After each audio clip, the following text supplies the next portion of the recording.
لقد کان لکم فی رسول اللہ اسوۃ حسنہ لمن کان یرجو اللہ والیوم الآخر وذکر اللہ کثیرا۔ تمہارے لیے رسول اللہ صلی اللہ علیہ وسلم کی ذات میں ایک بہترین مثال ہے،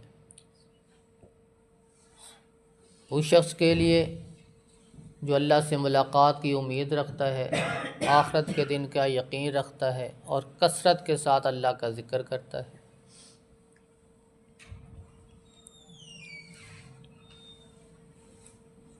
15 شعبان،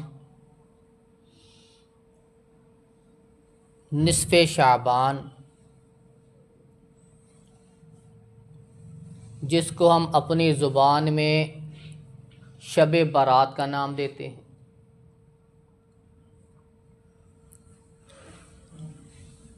کیا یہ شب برات جو رات ہے یا اس دن کا روزہ، اس کی کیا حقیقت ہے؟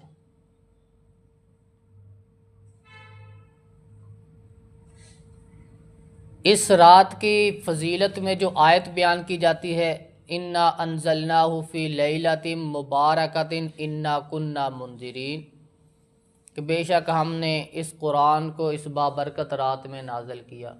بڑے بڑے ہم فیصلے کرتے ہیں اس رات میں۔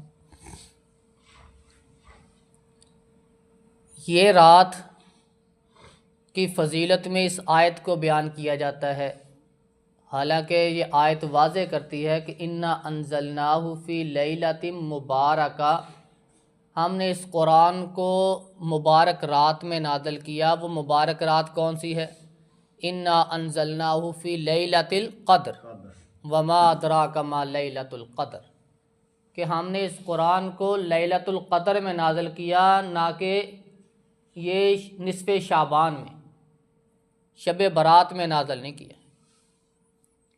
یہ فضیلت میں جو بیان کرنا ہے اس رات کی، یہ آیت اس فضیلت میں بنتی نہیں ہے شب برات کے لیے۔ وہ جس کا اعتماد، کوانٹٹی، کوالٹی، ہر چیز برابر ہو، پرفیکٹ ہو، وہ کہتا ہے نام ہی کافی ہے، وہ لکھ دیتا ہے نام ہی کافی ہے۔ اس کی دکان کا نام ہو یا کاروبار کا نام ہو، کہتا ہے دکان نام ہی کافی ہے۔ کیوں؟ اس کی ہر چیز وہ پراپر ہے، پرفیکٹ ہے۔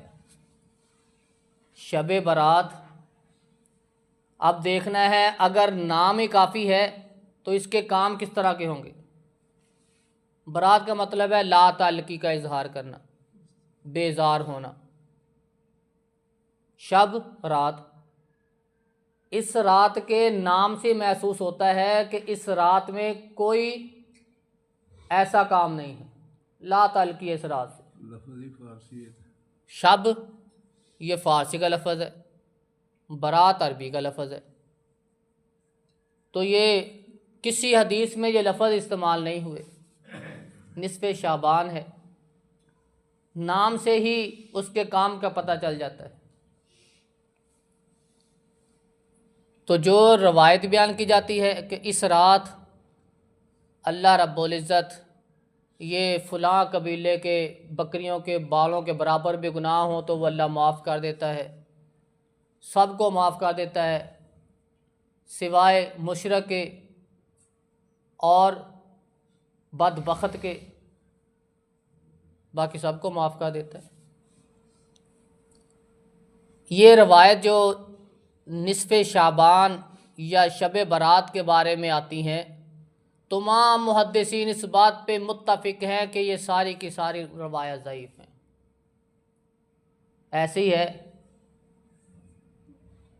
کہ مجھ سے پہلے کچھ بزرگ گزر گئے، میں ان کا نام لے دوں ڈائریکٹ ہی، میں نے فلاں سے سنا تھا، میں خود پیدا بھی نہیں ہوا تھا، میں وہاں موجود بھی نہیں تھا، مجھے اس بات کی ہوش بھی نہیں تھی کہ فلاں کون تھا، فلاں کیا تھا، میں ویسے اس کا نام لے کے بیان کر دوں تو کیا میری بات کو کوئی قبول کرے گا؟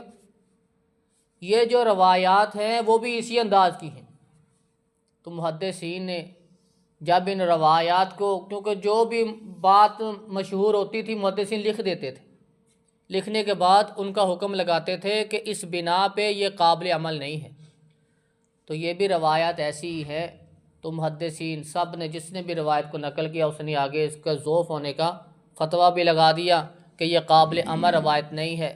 اس لیے شب برات، رات کو جاگنا، اس کو عبادت کے لیے خاص کرنا، اس کے اندر نفل پڑھنا، ہر رکعت میں 10 دفعہ سورہ اخلاص، 10 دفعہ سورہ یہ قل شریف، یہ فلاں صورتیں، یہ ساری کی ساری ایسی نہ نماز ہے اس رات میں، نہ اس رات کی کوئی فضیلت ہے احادیث کی روشنی میں، نہ دن کا روزہ ہے۔